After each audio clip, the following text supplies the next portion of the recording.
a Super Bowl champion, the Packers starting middle linebacker for the Super Bowl team, University of Cal alum, picked off Hall of Famer Brett Favre. We were talking about Desmond Bishop joining Packers on the Rocks. What's up, fellas? How y'all doing? Hey, how you doing? Good. What's going on, Des? Nothing much. I'm glad they're able to hop on here this afternoon. Happy 4th of July to you. Happy Friday, all the above. Likewise. Thank Just got the kids running around, man. I thought I'd just hop on. There you go. Absolutely. Yeah, Dave has his little one running around too that usually makes a cameo appearance. Yeah. For sure. Happy belated Father's Day as well. Thank you. Likewise. So Des, we're doing kind of our 4-part series of the last 20 years, and you're an integral part of that Super Bowl run. Kind of want to get your thoughts on, I guess, getting into Green Bay, the culture, coming in as a draft pick, and then developing into that starting key role during that run. When you got such a deep LB room too, you got Nick Barnett in there, AJ Hawk, Brady Papinga, Brandon Schiller too. Yeah. That's a deep room. Yeah, it was definitely deep. I was used to it though. Competition, I think, having a little bit of inter squad competition, it brings out the best in everybody. So it just made everybody better. So that was cool. It was a cool experience. Not only just the football, but those guys were. I think we just had a good nucleus of guys. Nick Barnett was super funny. AJ Hawk was so chill. Brady Papinga was a live wire. So it was just a great room. It was a great experience. What was got any Kevin Green stories? What was Kevin Green like? Kevin Green, he was good. He was cool. He was just super intense, super cool dude. It's always good when you have guys who actually played the sport and played and made a lot of it was a Hall of Famer pretty much. And the late great cool. Too. Yeah, it was cool having him in the room, but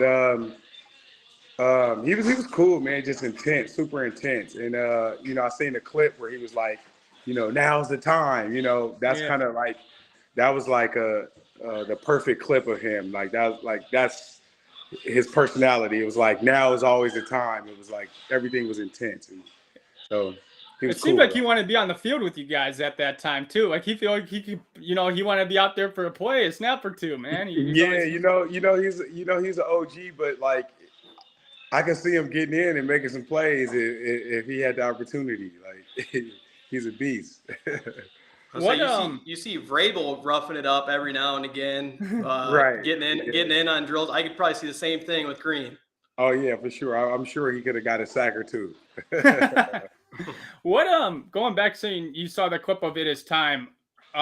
Clay goes to the huddle for that play that you scooped up the fumble in the Super Bowl. Kind of that key moment right there. Does Clay have a sense that they're running it with Mendenhall to the right there? Did he give you guys any indication of what was going on during that play? So the huddles, we come to the sideline, we come as a group, but it's really like individualized. Like the middle linebackers kind of, talk about the middle linebacker stuff. Outside guys talk about the outside. DBs talk about the DB stuff. But I think it was like a sense we all knew. Well, I don't know about the DBs, but the front seven, the D line, the linebackers, we kind of knew. Like they kind of got in the rhythm of the plays they like to run, and on the clip you see Clay saying, Pickett, spill it, and I'm seeing the formation, and I'm thinking like, okay, I know they're gonna run this counter. I know they coming to the backside, and everything just kind of aligned at the perfect time, and we all just kind of knew that run was coming, and gave us all a jump to it, and I think Pickett was first with the spill, and then Clay came in and perfect hit on the ball, and I was a linebacker, behind them, so I was running to it, so I was a little bit late, but the ball popped out, and I seen it on the ground. Now I seen nobody really seen it, and I was just trying to hurry up and get to it. Did you think your boss called that when you first scooped it up? Yeah, saw nothing but green grass in front of him. Yeah, and I was thinking like, only person who was left was Ben Roethlisberger, and I was like, oh yeah, I'm gonna scoop this. I'm about to score a touchdown because there's no way a quarterback is gonna tackle me. Like I'd be too embarrassed to let a quarterback tackle me. So I know I'm scoring. But as soon as I picked it up, I think the center like jumped on my legs, and he killed my touchdown dreams. That would have been 2 house calls by the defense that day. Your boy Yeah. Nick, pick 6 Mhm. had that game turner of a pick 6. Yeah. Des, I got a quick question for you. One thing that always stood out during your time with Green Bay is how quickly you're able to diagnose the play and read and react with it. It's something that we saw Quay Walker. I'm not sure how much that you've been watching the Packers currently, but he had a little bit of difficulty here in his rookie season, reading and reacting, getting off blocks early on. When you've watched his game, what do you think he needs to do to take that next step in his sophomore year and be more like yourself? I mean, you had 5 sacks in 2011, and unlike Quay, I don't remember Dom Capers really blitzing you all that much in 2010 or 2011. I think it's preparation. I think it's understanding what the offense is trying to do. Leading up the week leading up before, so you understand like what type of plays they run. So in the game, you just kind of reacting. But if you just wait until the game to kind of react to it, it's gonna be it'll be too hard. So you got to have a pre-practice, and then once the team start running their plays in the game, then you kind of pick up on it. Like, all right, this is what they're doing. And then after that, just having the confidence, and then having a coach that, to give you the free rein to kind of actually make mistakes, to be okay with making a mistake. If you read it wrong, that it'll be okay, and that you have guys that have your back, to make you right. But I think those combinations of things, just having a good understanding of what they're trying to do, and then having the ability to like not be afraid to make mistakes, and take your shots when the opportunity presents itself. And speaking of shots, I mean, this has to be a ball that I think you have somewhere around the house. Picking off Brett Favre in 2010, taking that thing to the house. Can you recall that play and what you saw maybe ahead of time? I know that they got pressure on Favre, and if you can remember anything about that play and picking off one of the best quarterbacks of all time and bringing it to the end zone. Yeah. So if I remember correctly, it was the second time we played Brett. Because he went to Minnesota. I think we played him one time. I think we might have lost the game. And playing him again, I was like, you know what? I'm going to make sure that playing against Brett Favre, I have to do something special in this game, because there's no telling how long he'll play, and this would be my perfect opportunity to make a play against him. So I remember the play. I'm guarding Randy Moss in the slot with Brett Favre at quarterback, and I'm like, all right, like God give his toughest, give his toughest challenge to his greatest warriors, right? So I'm like, all right, let's go. And I remember Moss doing like a route, and I remember being on it, and during the week, we one thing we talked about was, when you're guarding your man and Brett Favre is throwing it to him, don't assume just because you're on him that he won't throw it, because he'll try to sneak it in there. You think you got the guy covered, and so you relax. So I was just thinking, like, don't relax. And I remember I want to say it might have been Jerry. Oh, no, we got him back. I seen Favre trying to There he is in there, and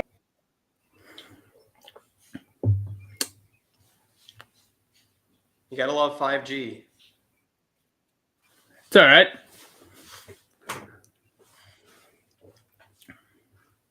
get hawked. Don't get caught. Like don't get ran down from behind. And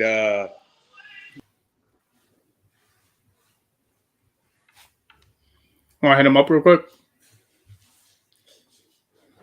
I think we should be good. I'll give it a second. I'm I don't know what I can do on my end. Yeah.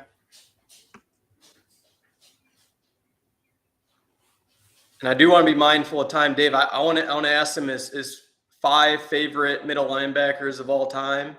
And I just anything want to else. ask him. I just want to ask him the culture in Green Bay. What's it like being a player? And then going to Minnesota. That's true. He played in Minnesota. Hey, we got you back. You all right, Des? Hold on. Hey, Hey, this- Dash. Can you help Tidy real quick? Stop what you're doing. Help him real quick. Press pause on that. Hey, we appreciate you, Des. Yeah, you're breaking up there. Yeah, you're breaking up there going through the play. We heard Randy Moss. You have him blanketed. Hello? You're like, Yeah, you we gotta got stick you. with him. You got us? I can't hear you. Oh, hold I on. don't know if You got us? should I press something. Des, you there? Not muted.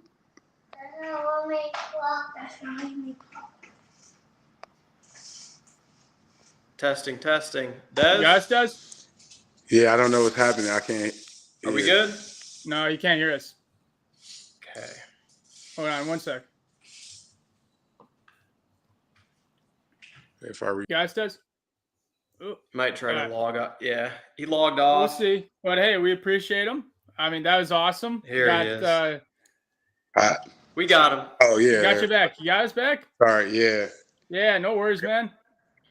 It was my wife calling me to remind me I had to take my son to practice in about 10 minutes. No, you're good. Hey, we really appreciate it. I just have like one more question for you. Yep.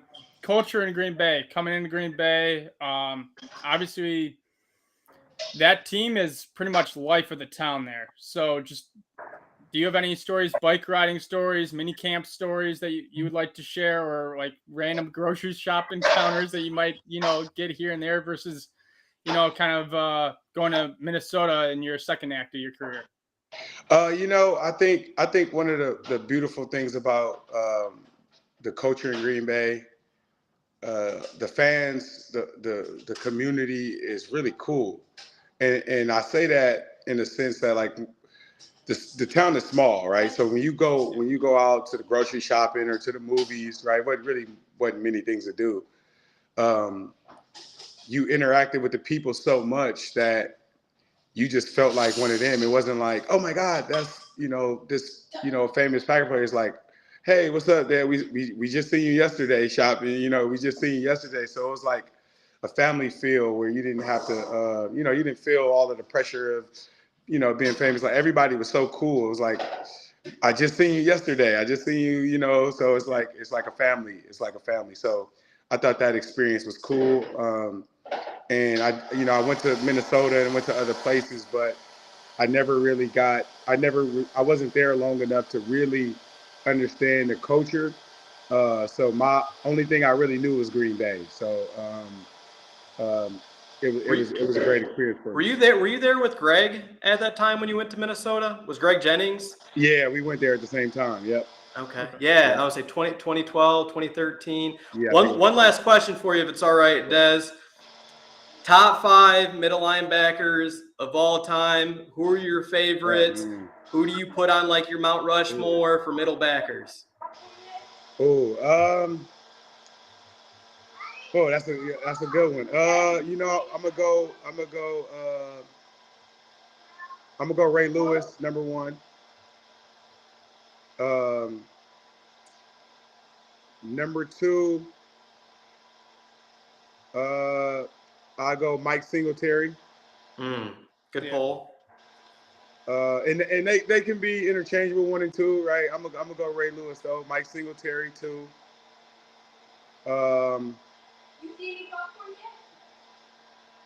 Sam Mills and Patrick Willis tied for number 3.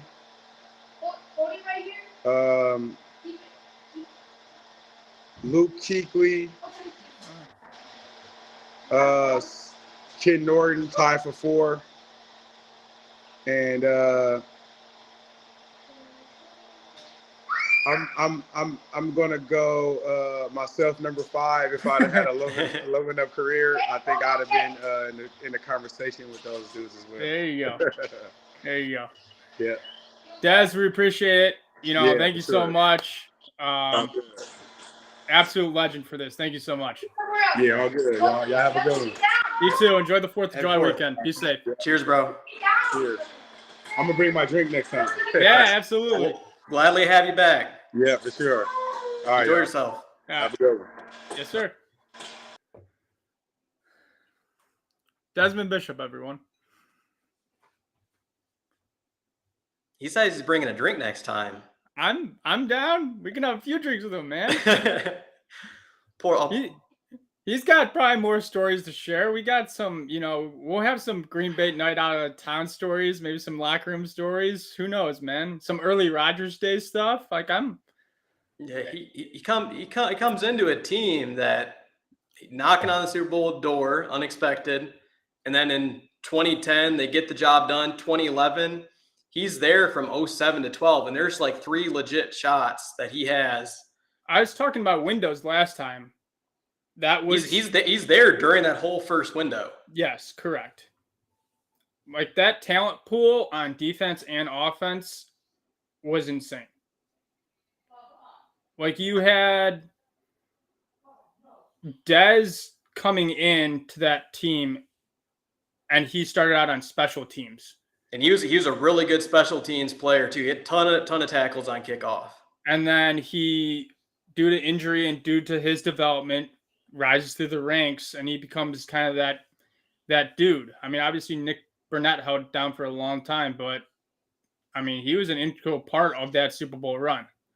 And it was all because the 15 players that went on IR, Nick Barnett was one of those. I want to say it was the Redskins game, went out for a season-ending wrist injury. Yeah, he only started 12 games that year and still had 103 tackles, 75 solo, pick 6 versus Favre, 3 sacks. I just remember so many tackles for losses and him reading, reacting. He reads the hole, he hits it. He's meeting the running back head on. Like he's beating the offensive lineman to the hole. That was my impression of his game when I was watching him, was for a guy his size, how fast he ran. That pick 6 he had against Favre, he catches it and he's gone in a blink of an eye. For a guy that size, he was impressive. And guarding Randy Moss in the slot too. Yeah, I forgot he was against Randy, dude. No offense, but that's some you're gonna give him that assignment. That's some Joe Barry stuff. That's like putting Preston Smith out.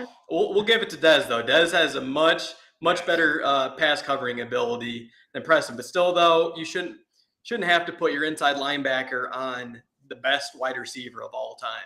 When you had him and Burnett or Papinga, whoever you want to put side him, that cross dog blitz worked so good with those guys. That's what it was. Yes. That was like the height of the Dom Capers. I'm going to bring the house. The Engage 8 in Madden. And it was all disguised. You didn't know where players are coming from. You got the cross by the inside linebackers, and then you have Charles Woodson to account for. You don't know where he's coming from off the line either. Oh, bro, that was awesome. That was awesome. Cheers to that. That just made my 4th of July, Dave. I didn't get to ask him the question of leading into the Super Bowl week. I read about it, and I was listening to something as well that CJ Wilson was playing piano in the hotel lobby, and there was such a calm presence about it, and players rallied around it, an unmistakable confidence and belief that they were so relaxed heading into that week. They knew they had the Super Bowl in the bag. Like we talked about last episode, how they called their shot. And then just you hear about that whole entire week. CJ Wilson, they got fitted for their rings. That was going to be the other thing I wanted to ask him. We'll ask him next time. You know what? He was very gracious with his time. He told some great stories. Absolutely. I know there was a million things we can ask the guy. He would have been on here for 3 hours. I wanted to hear about him playing with Deshaun Jackson at Cal. Deshaun Jackson, he was a Hester in college. Almost every single time he touched the ball, he's taken it the distance.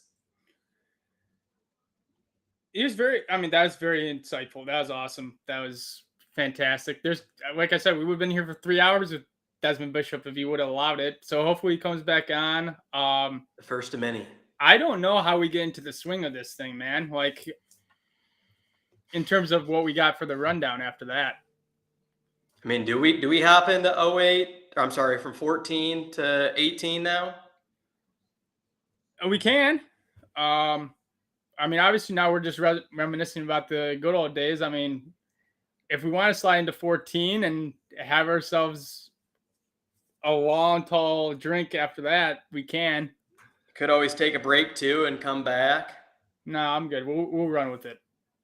Go through it. All right, so starting in 2014. This is RELAX.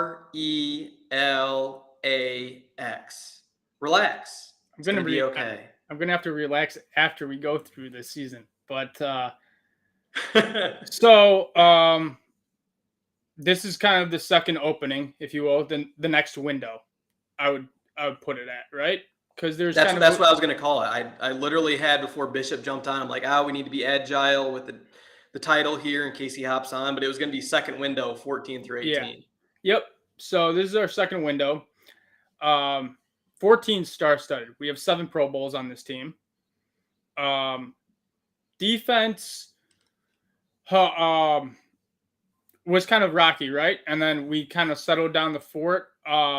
14 was when Clay came into middle linebacker. He was edge. They didn't have a linebacker due to injury and just other circumstances. So Clay moves over to inside linebacker. Peppers has a great year. Second best free agent pickup by Ted Thompson. Yes. And it, there was a lot of blowout games. One of those is a game that I rewatch frequently on YouTube. It is the Chicago Bears 6-touchdown at half Rodgers game where Al Michaels says, at halftime, pretty much the game's over, but stick around. There might be history made in terms of Rodgers setting the all-time touchdown record that never comes to fruition because due to Mike McCarthy's calls and eventually taking Rodgers out. But 14 felt like it was it. There was a couple of years where you felt like it was it, and it never kind of materialized. 2010, I actually didn't think would be it for us, but it was just neither did I. One of those Disney Channel movie things where you just kind of wrote off. My big things were like 14, 20, I thought it was going to be it. 21, I thought it was going to be it, but 14 was a fun run. What do you remember from it? I'm such a big fan of rankings and like comparing teams and players and plays. 14 for me takes the cake. I would put this team up against the 2010 squad, the 2020. It's the most complete. You go up and down the lineup, every position group. The only really weakness, like you addressed, is inside linebacker. That Clay made the switch after the Saints game. It was the Bears game. They talked about it. It was like one of the headliners all throughout the game. They're like, yeah, you have an outside linebacker. His first game at inside. We'll see how he adapts to it. It was so seamless. He did it without a blink, and he was like a natural at the position. That comes to mind for that team. And like speaking of depth for groups, and I'd put this 14 team up against so many of them. The offensive line, starting with left tackle to right tackle, you have David Bakhtiari at left. You have TJ Lang, and then you have Corey Lindsley. You have Sitton, and then you have Balaga. That's just as good as the 03 offensive line and that 2020 offensive line too. And this is the start of, Hein brought this up last time, the NASCAR package on defense. Yeah. Do you remember that one and having such a that. deep rotation at pass rushers? That was fun. That was a very fun group when they got that on the field. Another game I vividly remember from that year, there's a lot of them, was that New England game. How much it was talked up going into it. Brady versus Rodgers. And then just memorable moments in that game. Rivas versus Jordy, end of half. Jordy deep crosser, catches it. You got guys just blocking downfield, scores just diving for the pylon. That it was just, yeah. It's gonna just chew me up inside, man. You're gonna just kill me after a great segment, man. Dave, I don't want to put you on the spot. I know that you said you've watched that 14 Bears game at home, 42-0 at half. There was 3 tight ends that caught touchdown passes in that first half. Can you get 2 out of the 3? No. All good. I'll name him. Brandon Bostic, that name. He caught a touchdown pass. Andrew Quarles caught another one of the touchdown passes. Eddie Lacy had a screen pass that went the distance.